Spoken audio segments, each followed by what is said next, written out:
They said I set the fire, but that night I was the one pulling people out of the burning rooms, coughing up smoke and praying the walls wouldn't collapse. When the firefighters arrived, I was already on the ground, covered in soot, still holding the hand of the old man I'd dragged outside. By morning, my name was on the local news. The suspect in Lincoln Motel fire identified. I still remember the headline before I ever saw the flames reflected in the windows. The words came faster than the truth ever could. By the time the last ember cooled, my name had already turned into something unrecognizable. That night began like most others. I was working the late shift at the Lincoln Motel, the kind of place that stood too close to the highway to be quiet. The air smelled of engine oil, fried food, and rain. Cars passed in short bursts, their headlights cutting through the damp. The neon sign buzzed above the roofline, flickering between life and exhaustion. I had been there 7 months, long enough to know every sound the building made. Oh, pipes that groaned before dawn. Doors that swelled in the humidity. Wires that hummed faintly when the air conditioner cycled on. My job was to keep it all running. Leaking faucets, jammed locks, flickering bulbs. Most of what I fixed had already been repaired a dozen times before. The owner refused to replace anything fully, so I learned to stretch the life of what was already dying. It was work that didn't demand much conversation, which suited me. After the divorce, silence had become the easiest company to keep. That evening, the air felt heavier than usual. The storm that passed earlier left the asphalt steaming. I was in the maintenance room checking the breaker panel because the hallway lights kept dimming. The wiring was decades old, patched so many times it looked like scar tissue. I had warned the owner about it for months, but warnings cost money, and money was something the Lincoln Motel never had.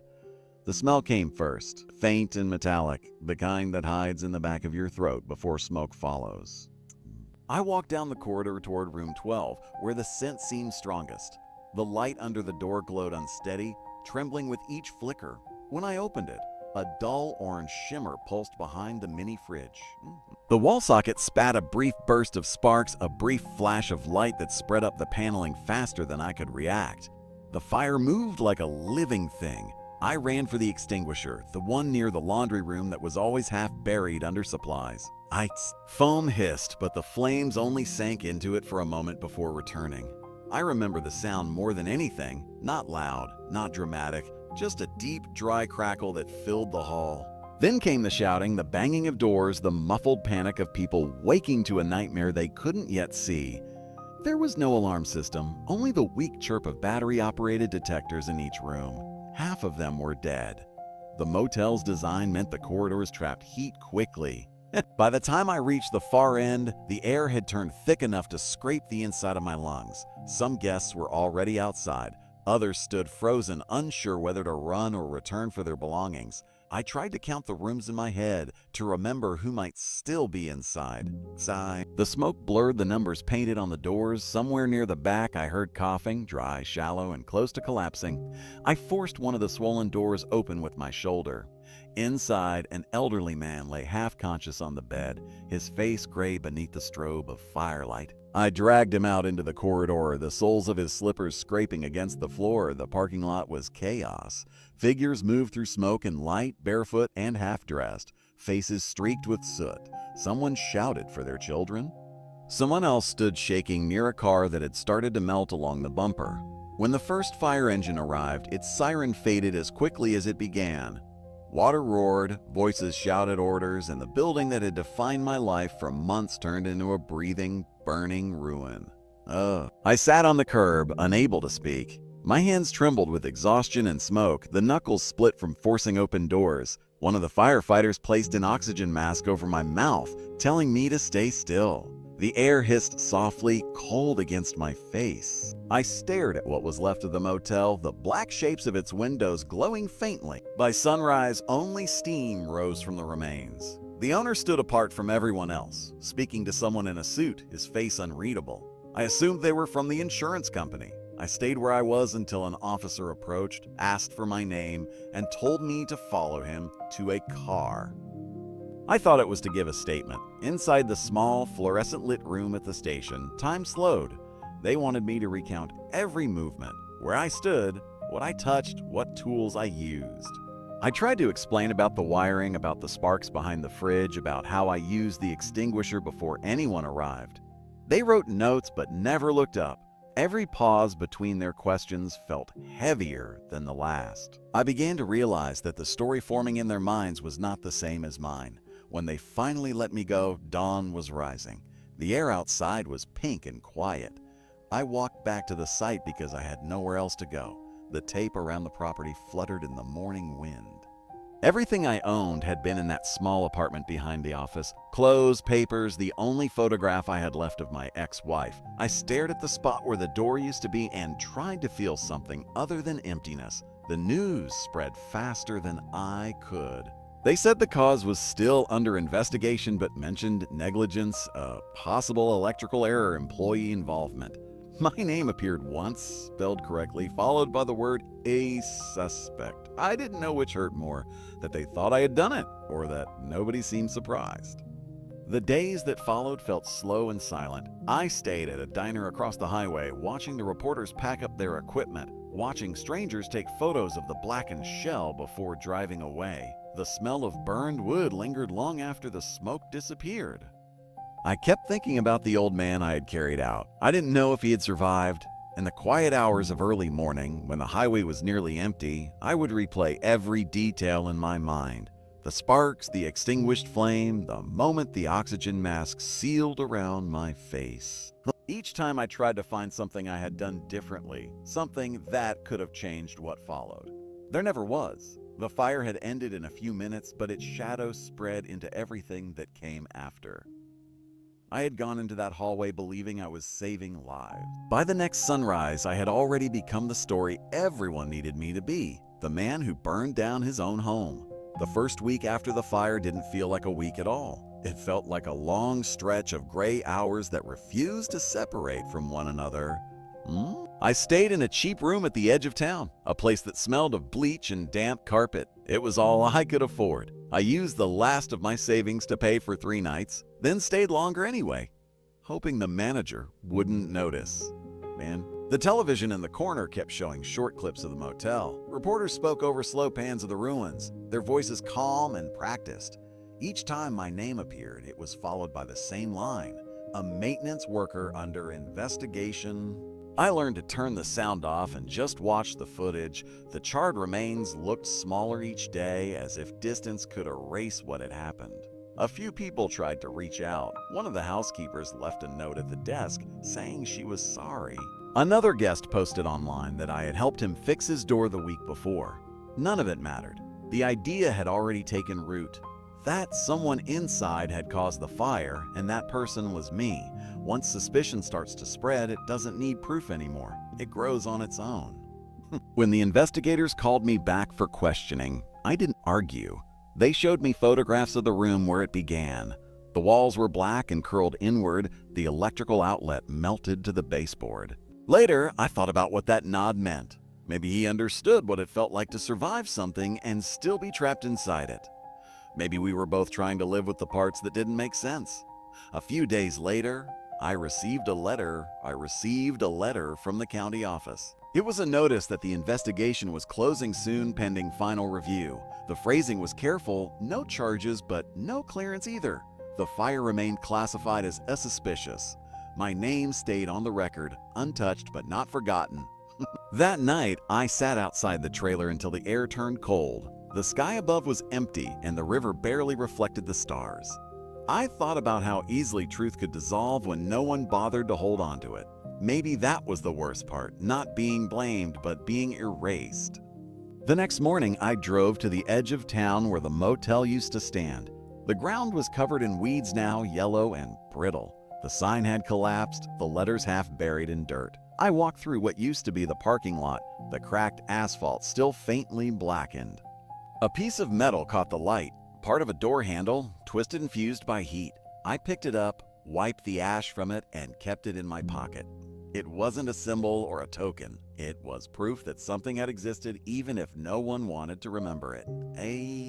On my way back, I passed a group of children riding bikes near the gas station. They looked at me briefly, then turned away. One of them whispered something to the others, and they pedaled off faster. I didn't blame them. I had become a story parents probably told when they wanted to warn their kids about trusting strangers. That night, I couldn't sleep. The image of the motel wouldn't leave my mind. The rooms, the hallways, the way the light moved through the smoke. I kept replaying the same question over and over. If I had known the cost of helping, would I still have done it? The answer came slowly, but it came. Yes, even if no one believed me, even if the truth burned with everything else, I would still have done it. Because sometimes doing what's right doesn't save you, it only keeps you human. Autumn came late that year. The leaves held onto their color longer than they should have, as if reluctant to let go. The air changed first, sharper, cleaner, carrying the scent of cold water and distant fires from someone else's land. I was still living by the river, working odd jobs when I could find them. Most days passed quietly. I spoke to almost no one. The world had learned to forget me, and I didn't try to remind it. The motel site remained untouched. Some developer had expressed interest in buying the lot, but nothing happened. It stood like a scar the town didn't want to look at but couldn't cover.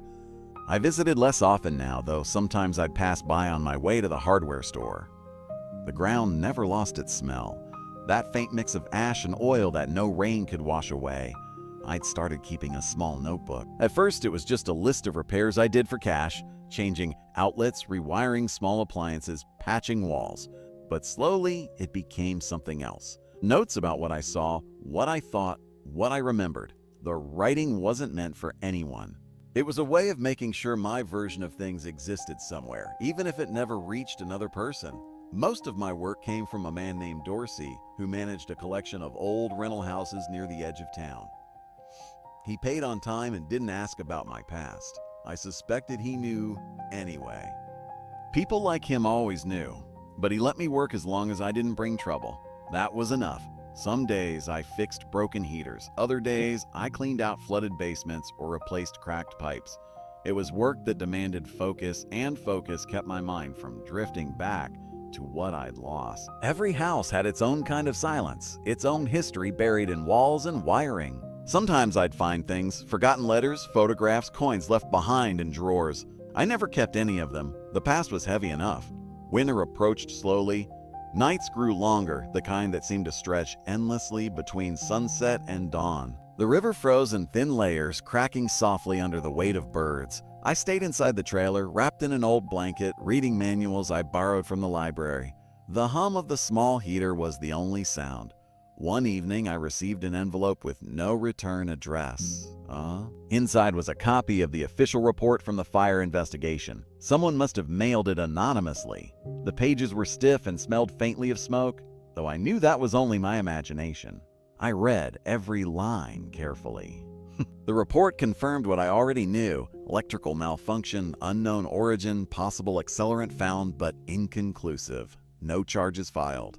No names cleared. The words were technical, drained of emotion, but they carried an unspoken judgment. It was as if the truth had been locked in a room and left to fade. At the bottom of the final page was a single note: a case closed. That was all. No one had called to tell me. No apology, no correction, no recognition of the nights I spent wondering if I'd imagined everything. Just 2 words that erased the rest of my life. I folded the papers carefully and placed them in the drawer by my bed. I didn't know why I kept them. Maybe because they were proof that the story had ended, even if it hadn't ended right. The next morning, frost covered everything in silver. I walked to the edge of the river and watched the sunlight break across the surface. It looked clean again, untouched. The cold bit into my skin, but I didn't move. For the first time in months, I felt something close to peace. A week later, Dorsey offered me steady work on one of his new projects, restoring an old warehouse by the train tracks. It wasn't glamorous, but it meant consistency. I accepted immediately. He handed me a set of keys and told me to be careful. The building had been abandoned for years, filled with dust and shadows. I spent the following days cleaning it out, replacing panels, inspecting wiring. The silence inside felt different, not empty, just waiting. Sometimes the trains passed close enough to rattle the windows, and I'd stop working to watch their lights move through the dark. It was strange how comforting that became. Movement without purpose, noise without judgment. In the evenings, I'd walk home past the same diner where I used to eat after the fire. The waitress had stopped looking at me with suspicion. She just placed the coffee in front of me and moved on. I never expected kindness, but indifference had begun to feel like a kind of forgiveness. Winter settled in completely after that. The air grew sharp, the nights colder, but something inside me began to thaw. The investigation was over, even if the stain of it would never fade. I had work, a place to sleep, and silence that no longer felt hostile. For the first time since the fire, I stopped trying to explain myself to the world. Maybe some things didn't need explanation. Maybe it was enough to keep moving, to repair what could still be repaired. That night, as snow started to fall outside the trailer, I wrote a single sentence in my notebook before turning out the light. The world keeps burning in small ways, but not all fires destroy. The warehouse smelled of rust and dust. When I first unlocked the door, the air inside felt still, untouched for years. Old paint cans lined the walls and piles of forgotten lumber leaned against metal shelves. The roof leaked in 2 places and the floor bore stains that no scrubbing could remove. It was the kind of space that had seen too many hands and too few repairs. The mornings began before sunrise. He said he'd help me find another place to stay, but his words sounded distant. It wasn't sympathy I needed, just space to breathe. The next few days blurred together. The town gathered what it could. Volunteers came from nearby cities, handing out bottled water, blankets, food. I joined them, clearing debris, hauling sandbags. No one cared who I was anymore. Disaster has a way of erasing names, turning everyone into the same shape of exhaustion.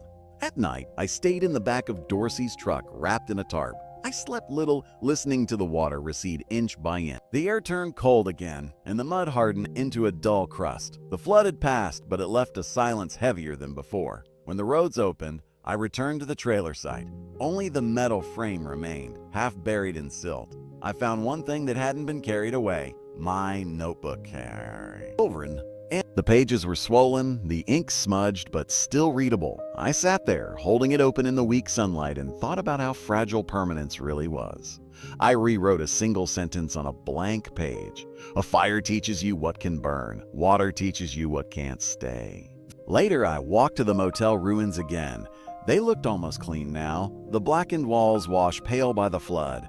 Grass had started to grow between the cracks. For the first time, I realized nature was doing what time hadn't been able to do: cover, soften, forgive. I stood there until the light began to fade. The world felt quiet, as if waiting for something new to begin. I didn't know what that would be yet. But for the first time in a long while, I wanted to find out. The town changed after the flood. The familiar streets became new lines drawn over a different map. Buildings were stripped to their frames and signs that once carried names were gone. It was as if the place had decided to start over without asking anyone's permission. I stayed. I didn't have anywhere else to go, and leaving felt like giving up again. Dorsey said I could keep working for him, repairing what was left of the damaged houses. Most people just wanted things to look the way they used to. They talked about memories the way people talk about ghosts, quietly, with a kind of fear. Every day I moved from one house to another. The rhythm of rebuilding became its own kind of silence. Hammer, measure, replace. The sound of nails hitting wood reminded me that time still moved forward. It didn't heal much, but it softened the edges of loss. At one site, we cleared debris from what had been a small grocery. The owner, an older woman with tired eyes, stood watching as we carried out what remained of the shelves. She didn't ask for help beyond that. She just stood there holding a soaked photo of her store as it used to be. I recognized the look, the quiet calculation of what could still be saved. Sometimes, when I worked alone, I thought about the motel, about the nights when the smell of smoke still lingered in my dreams. I hadn't gone back to the police, though I still carry the copy of Walter's receipt in my notebook. I didn't expect anyone to care about old papers anymore. The town had moved on, and I needed to learn how to do the same. Dorsey asked me to take charge of a small crew rebuilding one of the riverfront warehouses. It was the first time someone had trusted me with responsibility since the fire. I said yes. It felt like a quiet step towards something I couldn't name. We started from the ground up, scraping mud, replacing beams, setting new foundations. The work went slowly, but every small progress felt like proof that nothing stays broken forever.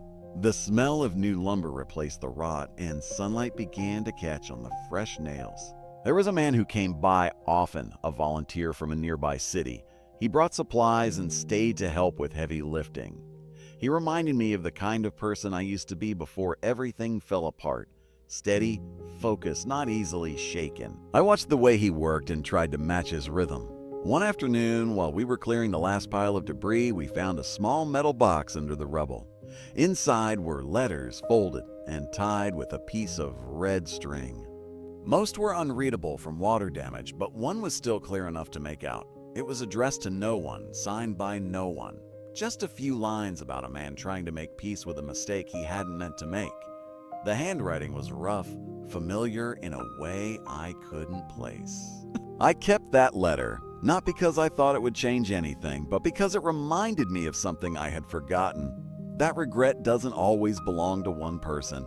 Sometimes it passes between people like a quiet inheritance. Weeks turned into months. The town took shape again. There were new windows, new roofs, new signs painted over old bricks. The flood had erased much, but it also made space for something else, a version of life that didn't depend on pretending nothing had happened. When the first rebuilt street opened, people gathered under the pale spring sun.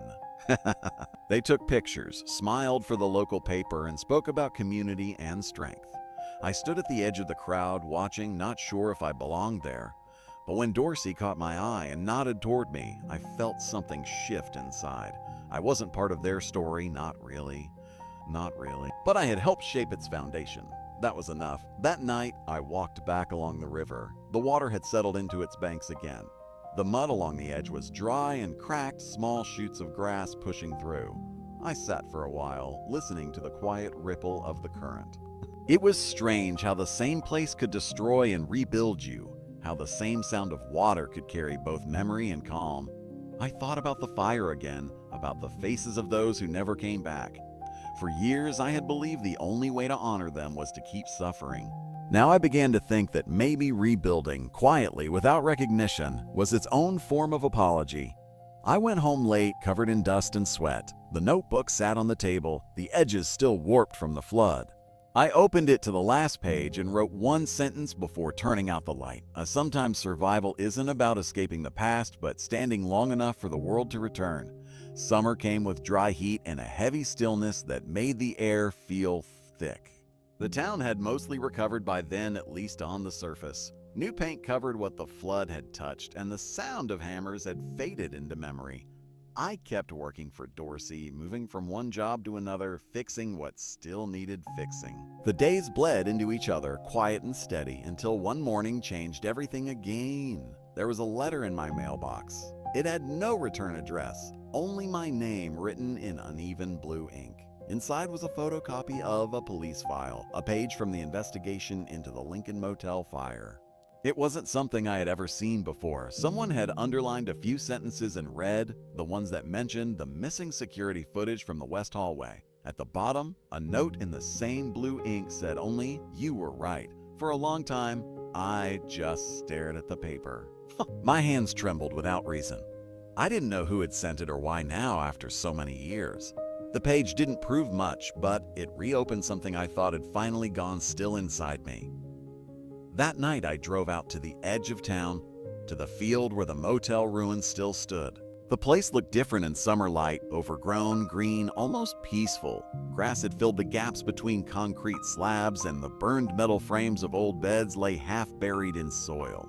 For a moment, it was hard to believe the place had once been full of screams and smoke. I stood where the hallway used to be. I tried to picture the missing footage, the few seconds that could have changed everything. Maybe Walter really had seen someone there. Maybe the man with the heavy steps had been real, not a trick of memory. The thought didn't bring comfort, it just deepened the silence.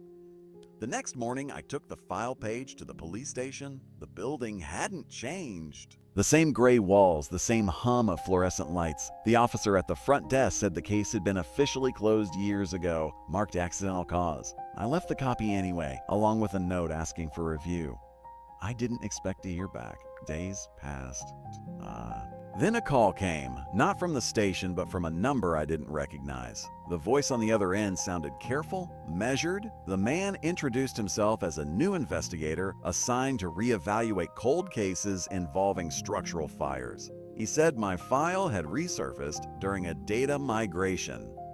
He didn't ask questions at first, just confirmed a few details, then said he'd like to meet. When I hung up, the room felt smaller. I sat for a long time, listening to the hum of the refrigerator and the faint sound of rain starting outside. I didn't know if this was the moment I'd been waiting for or another circle leading nowhere. The meeting happened a few days later at the county office. The investigator was younger than I expected, with the same tired look I'd seen in people who read too many reports about things they could never fix. He said the missing hallway footage had been recovered from an archive drive during the audit. The timestamp matched the hour the fire started. I asked if it showed anything. He said there was movement, a figure entering the hallway moments before the first flames appeared. The image was blurry, the face turned away, but it wasn't me. He didn't say more. He only promised to file an official correction once the review was done.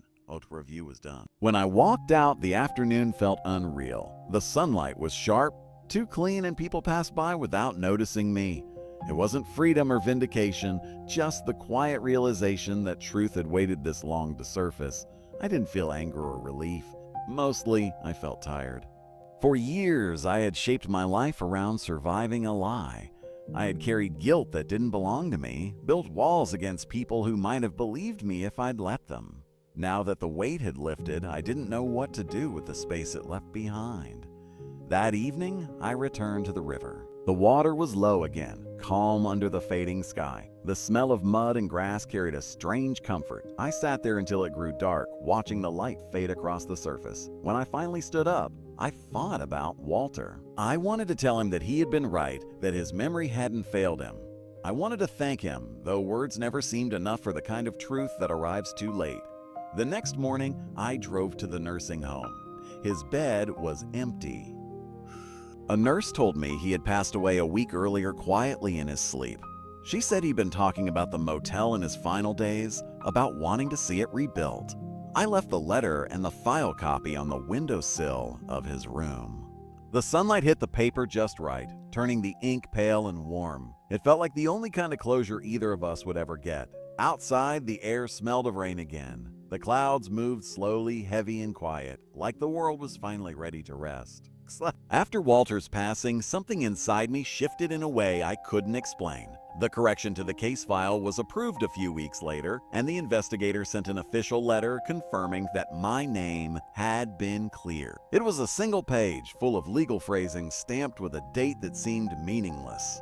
I kept reading the words, waiting for a feeling that never came. There was no ceremony, no apology, no sign that the years between accusation and proof had mattered to anyone but me. It was as if the truth had always been there, buried under the noise, waiting for time to run its slow, cold hands across the surface.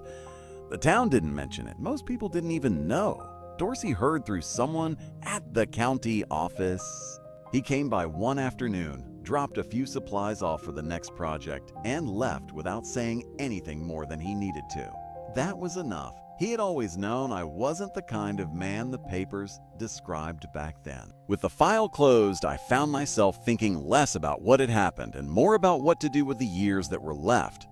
The motel had burned down, the trailer had washed away, and the houses I fixed belonged to other people. For a long time, I had survived through repair. The constant act of mending what others lost. I didn't know how to exist once there was nothing left to rebuild. I started walking every morning.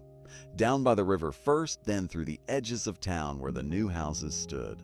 The smell of fresh wood mixed with wild grass. And I realized I had begun to like the sound of quiet tools, the hammering in the distance. It reminded me that life still worked, that hands still found purpose. One morning, I saw a sign outside the community center asking for volunteers to help restore the old library that had been closed since the flood. The roof had collapsed, and mold had spread across the walls. It seemed beyond saving, which was maybe why I wanted to help. The work went slowly. Most days, it was just a few of us, a retired teacher, a teenager from the high school, and me. We cleaned shelves, scraped the walls, replaced beams.